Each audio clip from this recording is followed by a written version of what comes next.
A rat scurries across a balcony railing, the state house looming behind it. Scorsese's final, damning visual equation in The Departed isn't subtle. But then again, neither is America's relationship with power. In The Departed, power manifests as the Massachusetts State House, a silent witness to deception with its gleaming dome appearing throughout as more than just backdrop. Sullivan, the polished yet compromised mole, lives between two worlds while fixated on this third.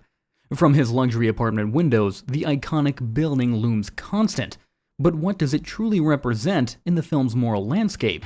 The State House first enters our consciousness during a subtle yet revealing moment. Sullivan stands with fellow officer Berrigan after a football game, staring intently at the golden dome off in the distance. Berrigan notices this lingering gaze and delivers a cutting line. "Forget it. Your father was a janitor. His son's only a cop." This exchange provides our first clue about Sullivan's relationship with the building. It represents social elevation, a symbol of power beyond his presumed station, a reminder of class barriers in Boston's stratified society. Yet, Sullivan refuses to accept these limitations.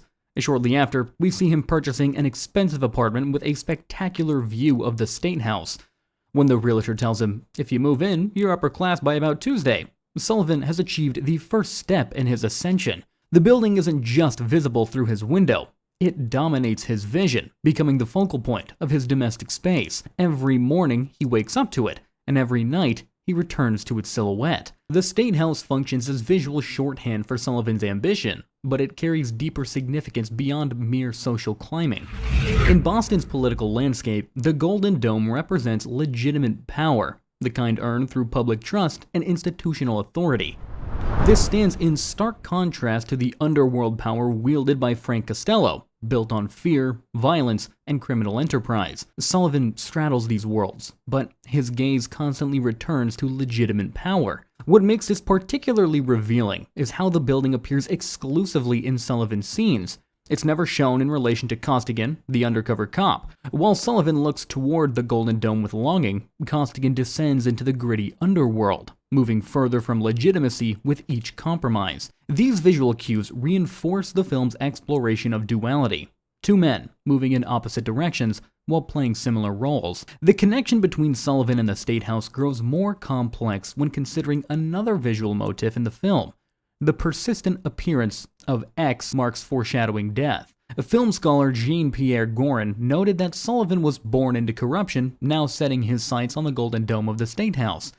This juxtaposition suggests Sullivan's aspirations aren't merely political, but represent deeper desire for moral legitimacy, a legitimacy his double life makes impossible. Perhaps most telling is a scene where Frank Costello, drunk and paranoid about rats in his organization, sketches rats overtaking the State House. The drawing physically merges the film's two central symbols, the rat representing betrayal and the Golden Dome representing legitimate authority. Costello's crude drawing foreshadows the film's final shot, where a real rat scurries across Sullivan's balcony rail with the State House visible in the background, connecting Sullivan's fate directly to his aspirations. This brings us to the question of Sullivan's specific ambitions. Does he want to enter politics directly, perhaps becoming a governor or working within the State House's corridors of power? The film never explicitly answers this question. What becomes clear, however, is that Sullivan wants proximity to power without fully understanding its responsibilities. His apartment purchase isn't about securing a position inside the building, but about being able to gaze upon it, to feel adjacent to authority, without earning it legitimately. The State House represents something Sullivan can see, but never truly reach. As his criminal connections deepen and his deceptions multiply, the ethical distance between himself and legitimate authority grows, even as the physical distance between himself and the building shrinks.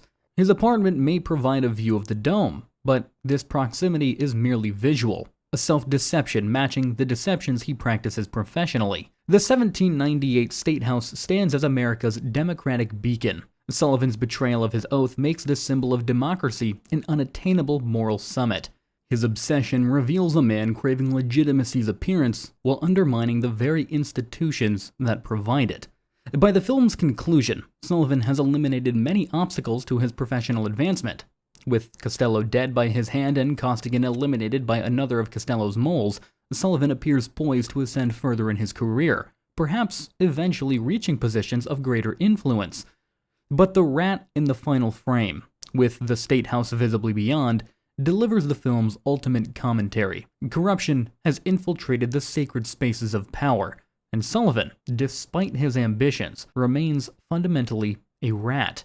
This isn't new for Scorsese. He's long obsessed with the illusion of legitimacy, the ways people wear power like a costume. In Goodfellas, it's the mobster who pretends to be a businessman. In Casino, it's the gambler turned hotel manager. In The Departed, it's the mobster disguised as a cop, and a cop who can't tell the difference. The State House is the most seductive disguise of all. It tells Sullivan he's made it, even when everything he's built is a lie. The real moral question isn't whether Sullivan ever would have made it inside the State House. The real question is, if he had, would he have even noticed? Or would we have applauded, handed him a badge, and called him a hero? Maybe the rat at the end isn't just about Sullivan, maybe it's about us.